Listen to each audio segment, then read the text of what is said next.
네, 오늘 하나님의 말씀은 신약성경 55페이지 마가복음 2장 1절로 12절까지 말씀입니다.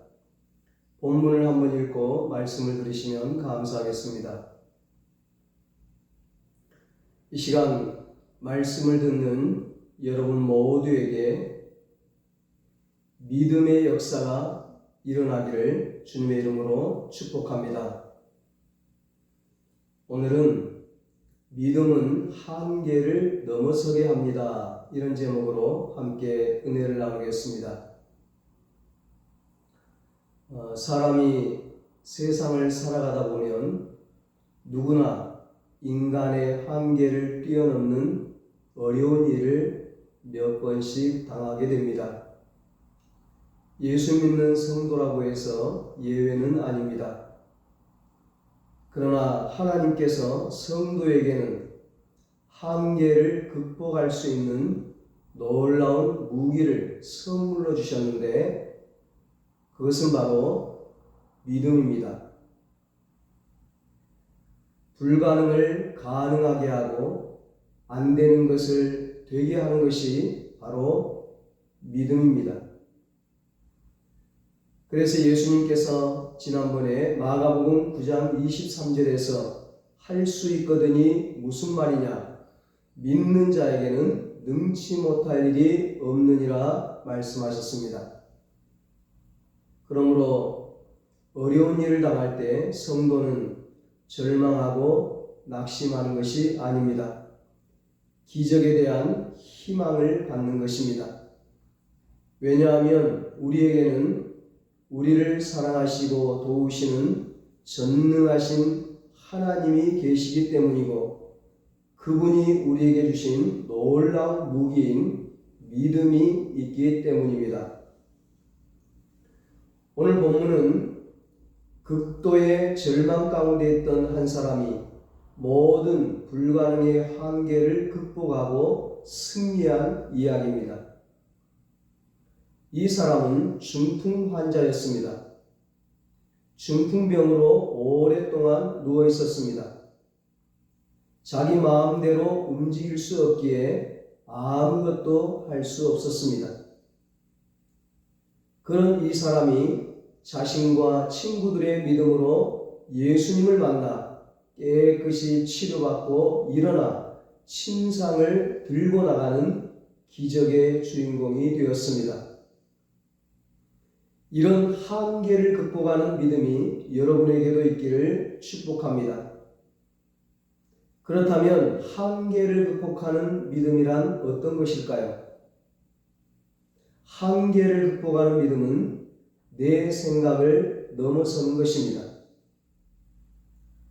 어느 날 예수님이 가버나움에 가셨는데 예수님이 계신 집에 수많은 사람들이 모여 있었습니다. 그들 중에는 병자들도 많았고 예수님의 가르침과 기적을 보고 들으려는 사람들도 많이 모여들었습니다. 1절에 수일 후에 예수께서 다시 가버나움에 들어가시니 집에 계시다는 소문이 들린지라 말씀합니다. 이 평범하고 짧은 구절 속에 우리의 눈을 번쩍 뜨게 하는 구절이 있습니다. 소문이 들린지라. 예수님이 가버나움에 오셨다는 소문이 들린 것입니다. 예수님이 집에 계신다는 소문이 들린 것입니다. 누구에게 그 소문이 들렸을까요? 그 소문은 가버나움 동네 전체 사람에게 들렸을 것이고 그 인근 동네 사람들에게도 들렸을 것입니다. 그러나 그런 소문이 별 관심이 없는 사람들도 있었을 것이고 그 소문에 귀가 솔깃한 사람들이 있었습니다. 예수님의 소문에 귀가 번쩍 뜨인 한 사람이 있었는데 바로 본문에 나오는 한 중풍 환자였습니다. 그에게는 그게 소문이 아니고 복음이었습니다. 똑같은 소리를 들어도 흘러 지나가면 소문이지만 내 귀에 들어와 박히면 그것은 복음이 됩니다.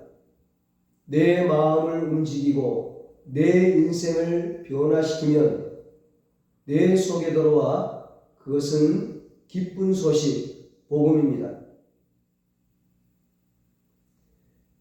그 중풍 환자는 자기의 힘으로는 아무것도 할 수 없는 몸을 가졌고 그로 인해 가족 식구들과 그의 친구들까지 안타깝게 했습니다. 그런데 예수님이 각종의 병을 치료비도 받지 않고 기적적으로 고친다는 소문을 들었습니다.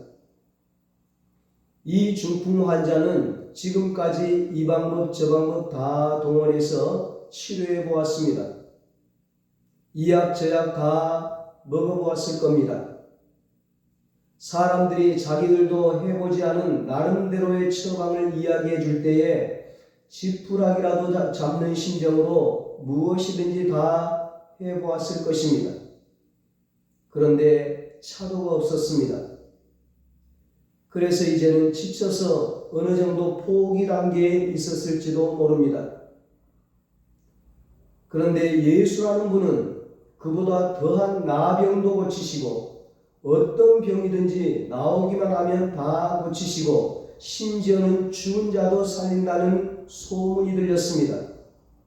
그러니 그게 엄청난 복음인 것입니다. 그 가족들이나 친구들이 그 소문을 전해 주었을 것입니다. 감사하게도 그 소문을 듣고 사모하는 마음이 생겼습니다. 거부하는 것이 아닌 불신앙이 아닌 작은 믿음이 생겼습니다. 그리고 자신도 빨리 예수님을 만나고 싶다는 생각이 들었습니다. 그분이 메시아라면 내 병을 고칠 수 있을 것이다. 이 작은 믿음은 놀라운 결과를 가져왔습니다. 내 능력, 내 경험, 그리고 당대의 의술로는 불가능하나 예수라는 분은 하나님의 아들이시며 메시아이시기에 고칠 수 있을 것이라는 믿음, 이것이 그의 인생을 바꾸어 놓은 것입니다. 그렇습니다, 여러분.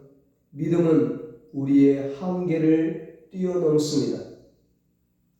예수님이 전능하신 하나님이시다라는 이 생각, 그분은 우리 인간의 한계 속에 갇혀있는 분이 아니라 우주 만물을 창조하신 전능자이시기에 그분에게는 불가능이 없다는 믿음이 있을 때 기적이 일어납니다. 나는 연약하나 그분은 강하시고 나는 한계가 많으나 그분은 한계가 없으시고 전능하시다는 믿음을 가질 때 우리의 삶 가운데서 놀라운 믿음의 역사가 일어나는 것입니다. 참 신앙은 우리의 옛 생각, 내 경험과 내 능력, 내 지식의 울타리를 무너뜨리는 것입니다. 내 속의 고정관념을 깨는 것입니다. 다른 것은 다 되어도 이것만은 안 된다는 이 고정관념, 이것을 버려야만 그때부터 믿음이 시작되는 것입니다. 당시 중풍병은 불치병이었습니다. 고칠 수 없는 병이었습니다. 다 고쳐도 내 병은 못 고친다. 이것이 중풍병에 대한 일반적인 생각입니다. 그러나 이 사람은 예수님을 만나면 이 병도 고칠 수 있을 것이라고 생각했습니다. 이렇게 생각의 한계를 뛰어넘는 믿음이 참된 믿음입니다. 그러므로 무엇보다 우리가 영육간에 성공하고 하나님의 기적을 체험하려면 생각을 바꾸어야 합니다. 생각의 틀을 깨야 합니다. 생각의 한계를 벗어나야 합니다. 이것만큼은 할 수 없다는 인간의 고정관념의 틀을 깨야 합니다. 그래야 인간의 한계를 극복하고 믿음의 역사를 보게 됩니다. 하나님의 기적의 역사를 체험하게 되는 것입니다. 중풍 환자는 예수님의 소문을 듣고 나는 나을 수 없다고 생각했던 그 생각의 틀을 깼기에 한계를 극복하고 기적을 체험할 수 있었습니다. 여러분, 한계를 극복하는 참된 믿음이란 어떤 것일까요? 한계를 극복하는 믿음은 나를 넘어서 하나님을 바라보는 것입니다. 중풍 환자는 예수님의 소문을 들었습니다. 그리고 나도 예수님께만 나아가면 살 수 있다는 믿음을 가졌습니다. 그러나 문제가 있었습니다. 그것은 예수님께 가고자 할지라도 혼자서는 도저히 갈 수 없는 능력의 한계가 있었습니다. 그는 홀로 일어나 걸을 수 없는 사람이었습니다. 이 얼마나 답답한 일입니까? 하나님 앞에 가면 문제가 해결되는데, 예수님 만나면 고침받는데 혼자서는 갈 수 없으니 얼마나 안타깝고 답답하겠습니까? 그러나 중풍 환자는 낙심하지 않았습니다. 포기하지 않았습니다.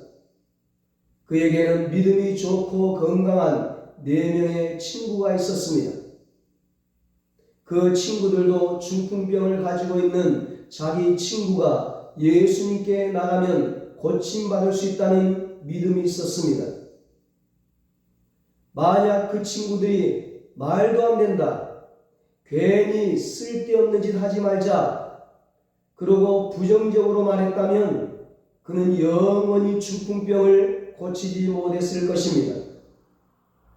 감사하게도 그는 좋은 믿음의 친구들이 있었고 그 친구들의 도움을 받고 예수님께 나올 수 있었습니다. 내 주변에 믿음 좋은 사람이 있다는 것이 얼마나 감사한 일인지 모릅니다. 여러분 주변에 믿음 좋은 사람들이 많이 있기를 축복합니다.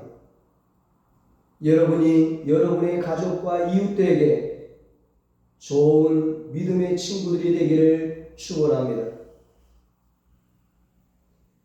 내 믿음이 좋으면 내 주변에 믿음 좋은 친구가 붙습니다.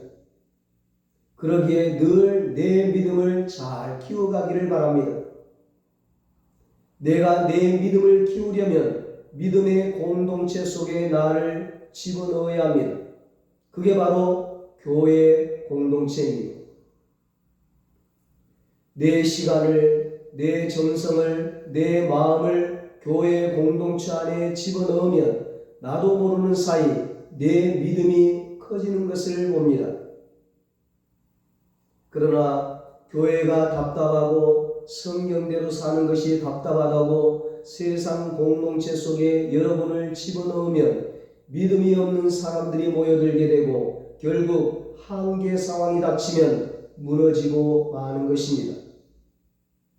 내 주변에 믿음이 좋은 사람 몰려오기를 기다리지 마시고 내 믿음을 키워가십시오. 그러면 자동으로 믿음 좋은 사람이 몰려오게 됩니다. 그러나 내 믿음은 스스로 키우기는 어렵습니다. 내 믿음 내 혼자 키워가려면 무척 힘이 듭니다. 그러기에 믿음 좋은 사람들이 모여있는 교회 공동체 속에 빨리 올라타야 합니다. 누가 여러분을 도울 수 있나요? 여러분 주변에 누가 여러분의 한계 상황에서 함께 갈 수 있습니까? 세상 친구들입니까? 가족일까요? 부모님과 자식일까요? 일정한 기간까지는 같이 갈 수 있겠지요. 도와줄 수 있겠지요. 그러나 그들은 한계가 있습니다. 사람은 오래 못 갑니다. 우리를 도울 분은 오직 주님이시고 오직 에베네셀의 하나님이십니다. 그분이 여기까지 도우셨습니다.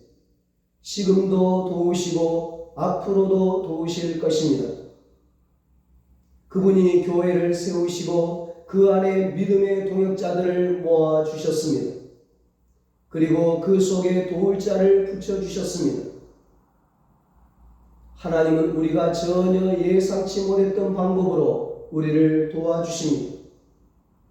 그래서 우리가 하나님을 바라보고 하나님을 의지하는 것입니다. 문제는 내가 그것을 바라보지 못하고 내 자신만 바라본다는 것입니다. 나는 돈이 없어. 나는 배운 것도 없어. 나는 안 돼. 나는 못해. 이것은 불신앙이고 이것은 하나님이 제일 싫어하는 것입니다. 믿음은 하나님이 주시는 것입니다. 믿음의 반대는 불신앙입니다. 부정적인 생각입니다. 그것은 마귀가 주는 것입니다. 나는 안 돼. 나는 못해. 이런 생각이 들 때 벗어나는 방법, 우리를 형통케 하는 비밀이 무엇일까요? 그것은 그래, 나는 못하지만 하나님은 하신다. 하나님에게는 능치 못하심이 없다. 나는 연약하지만 하나님은 나를 도우신다. 그렇게 믿고 외치고 선포하고 나가는 것입니다. 하나님께는 모든 방법이 다 준비되어 있습니다. 그러므로 불가능은 없습니다. 불치의 병도 없습니다. 돈이 필요하다면 하나님이 어떤 방법으로든 내실 것입니다. 기술이 필요하다면 하나님께서 어떻게든 알게 하실 것입니다. 사람이 필요하면 만나게 하실 것입니다. 도울 자를 붙여주십니다. 그래서 이 중풍 환자에게는 4명의 믿음의 친구들이 있었고 다윗에게는 의리와 정의가 있는 믿음의 친구 요나단이 있었고 다니엘에게는 신실하고 믿음 있는 세 친구 사드락, 메삭, 아벳느고가 있었습니다. 모세에게는 미리암과 아론이라는 가족이 있었고 바울에게는 누아와 바나바와 브리스길라와 아굴라 같은 동역자가 있었습니다. 엘리야는 홀로 싸우는 줄 알았지만 하나님은 바알에게 무릎 꿇지 않는 자 7,000명을 남겨두셔서 승리하게 하셨습니다. 저에게는 여러분과 같은 든든한 동역자들이 있잖아요. 그래서 여기까지 올 수 있었습니다. 그러므로 참 믿음은 현재 나를 보는 것이 아니라 내게 능력 주시는 자, 그분을 바라보는 것입니다. 여러분, 한계를 극복하는 믿음이란 어떤 것일까요? 한계를 극복하는 믿음은 막힌 길을 만들어내는 것입니다. 중풍 환자는 생각도 바뀌었고 도와줄 믿음의 동지도 생겼습니다. 그러나 여전히 장벽은 있었습니다. 그것은 사람 장애물이었습니다. 2절에 말씀합니다. 많은 사람이 모여서 문 앞까지도 들어설 자리가 없게 되었는데 예수께서 그들에게 도를 말씀하시더니 사람들이 너무 많아 예수님께 가까이 갈 수 없었습니다. 장애물 중에 가장 넘기 힘든 장애물은 사람 장애물입니다. 그들이 여러분의 길을 막습니다. 사람에게 상처받고 사람에게 시험 들어 예수님 앞에 나오지 못하게 가로막습니다. 가장 가까운 사람이 막습니다. 나를 가장 잘 아는 사람이 막습니다. 내 친구라고 여긴 사람, 내 동지라고 여긴 사람이 내 길을 막습니다. 다윗이 골리앗과 싸울 때 가장 큰 장애물은 무기가 아니었습니다. 사람이었습니다. 그것도 자기의 형들이었습니다. 잘난 체 하지 말라는 거예요. 까불지 말고 집으로 돌아가라는 것입니다. 오늘 본문에 많은 사람들이 예수님의 소문을 듣고 모여들었습니다. 얼마나 많이 모였는지 문 앞까지도 들어설 자리가 없었습니다. 그러니 늦게 도착한 환자로서 도저히 주님 앞에 갈 방법이 없었습니다. 그러나 그 그 중풍 환자를 데려온 친구들은 거기서 주저앉지 않았습니다. 그들도 이 중풍병 친구가 예수님 앞에 가기만 하면 낫는다는 믿음이 있었습니다. 그러기에 절망하거나 포기하지 않았고 지붕 위로 올라가 지붕을 뜯고 그 중풍 환자 침상을 예수님 앞에 내릴 구멍을 내었습니다. 당시 이스라엘 사람들의 가옥은 덤불이나 갈대를 덮거나 진흙을 이겨서 지붕을 평평하게 만든 집입니다. 그런데 그들은 그 지붕에 올라가 그 지붕을 뜯습니다. 자기 집도 아닌 남의 집입니다. 잘못하면 왕창 무너질 수도 있습니다. 먼지도 떨어질 것이고 예수님 설교 시간인데 그게 가능한 일이겠습니까? 참으로 신기한 일은 그런 상황을 보고 계신 예수님이 나무라지 않으시고 오히려 그들의 믿음을 보셨다는 것입니다. 5절에 예수께서 그들의 믿음을 보시고 말씀합니다. 예수님은 그들의 무례한 행동을 보지 않았습니다. 오직 그들의 믿음을 보시고 감격해 하시고 칭찬하셨습니다. 그들의 믿음을 보시고 놀라시고 기적을 베풀어 주셨습니다. 그들의 믿음을 보시고 치료해 주시고 문제를 해결해 주시고 구원해 주셨습니다. 이것이 우리에게 얼마나 큰 은혜가 되는지 모릅니다. 하나님은 우리의 외모를 보지 않습니다. 학벌을 보지 않습니다. 재산을 보지 않습니다. 어떤 집에 사는지, 어떤 차를 타는지, 어떤 직장에 다니는지, 어떤 그런 것을 보지 않습니다. 오직 믿음을 보십니다. 오직 믿음을 보시고 역사를 하십니다. 기적을 베풀어 주십니다. 그렇습니다. 믿음은 길이 막혔을 때 포기하는 것이 아닙니다. 길이 막혔을 때 길을 여는 것이 믿음입니다. 길은 얼마든지 있습니다. 다윗이 골리앗을 이기는데요, 꼭 무슨 칼이 필요한 게 아니더라고요. 물맷돌로도 골리앗을 이겼어요. 이스라엘 백성이 홍해 바다를 건너는데 꼭 배가 있어야 건너는 게 아니더라고요. 모세의 지팡이로 명령하니까 홍해를 건너더라. 그 가나안 땅에 들어갈 때 여리고 성을 정복하는데 그 성을 부술 무슨 대포가 있어야 되는 것도 아니더라고요. 38년 된 베데스다 연못가에 있던 환자가 꼭 그 연못에 들어가야만 낫는 것이 아니더라고요. 예수님은 포도주를 꼭 포도로만 만들지를 않았습니다. 물로도 만들었습니다. 길은 얼마든지 있습니다. 자신의 방법으로 안 된다고 절망하지 마십시오. 속히 내 방법을 고집하는 그 생각에서 벗어나야 합니다. 우리 주님에게는, 우리 하나님에게는 얼마든지 길이 열려 있습니다. 이 중풍 환자와 그 친구들은 믿음이라는 것을 가졌기에 없는 길을 만들었습니다. 11절에 예수님께서 그들의 믿음을 보시고 내가 내게 이르노니 일어나 내 상을 가지고 집으로 가라 치료해 주셨습니다. 문제를 해결해 주셨습니다. 소원을 이루어 주셨습니다. 5절에 보니까 주님께서는 그의 병만이 아니라 그의 죄를 사하심으로 영혼까지 구원해 주셨습니다. 그리고 12절에 하나님께 크게 영광을 돌리게 하셨습니다. 중풍 환자는 이전에는 소문을 듣는 자였지만 이제는 예수님의 소문을 전하는 자가 되었습니다. 사랑하는 여러분, 지금 여러분은 어떤 상황에 있습니까? 인간의 힘으로 어떻게 할 수 없는 한계 상황에 있습니까?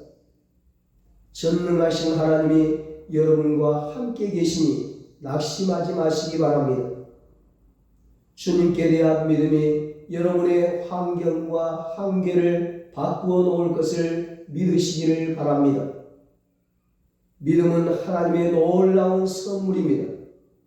그 믿음으로 생각을 바꾸시고 그 믿음으로 나를 넘어 하나님을 바라보시기 바랍니다.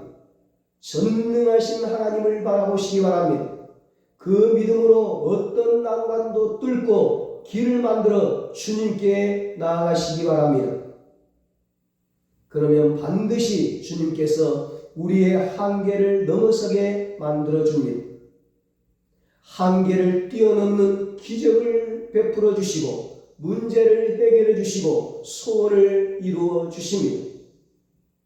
우리 모두 믿음으로 이런 하나님의 축복을 누리시기를 예수님의 이름으로 축원합니다. 기도하겠습니다. 하나님 아버지, 우리에게 생각을 넘어서는 믿음을 주시옵소서. 나를 넘어서 하나님을 바라보는 믿음을 주시옵소서. 주님 안에서는 모든 것이 가능하다는 믿음, 그 어떤 장애물이 우리 앞길을 가로막는다 할지라도 막힌 길을 뚫어내는 믿음을 주시옵소서. 그래서 믿음의 역사를 보게 하시고 하나님의 기적을 체험하고 문제를 해결하고 소원을 이루고 하나님께 큰 영광을 돌리게 하여 주시옵소서. 이제는 우리 주 예수 그리스도의 무한하신 은혜와 하나님 아버지의 사랑하심과 성령님의 위로하시고 교통하시고 영원토록 함께 하시는 은혜가 한계를 뛰어넘는 믿음으로 하나님의 기적을 체험하고 하나님께 찬양과 영광 돌리기로 다짐하는 사랑하는 모든 성도들과 저들의 가정과 자녀들과 사업과 직장 위에 이 나라 이 민족 위에 이제로부터 영원토록 함께 있을지어다. 아멘.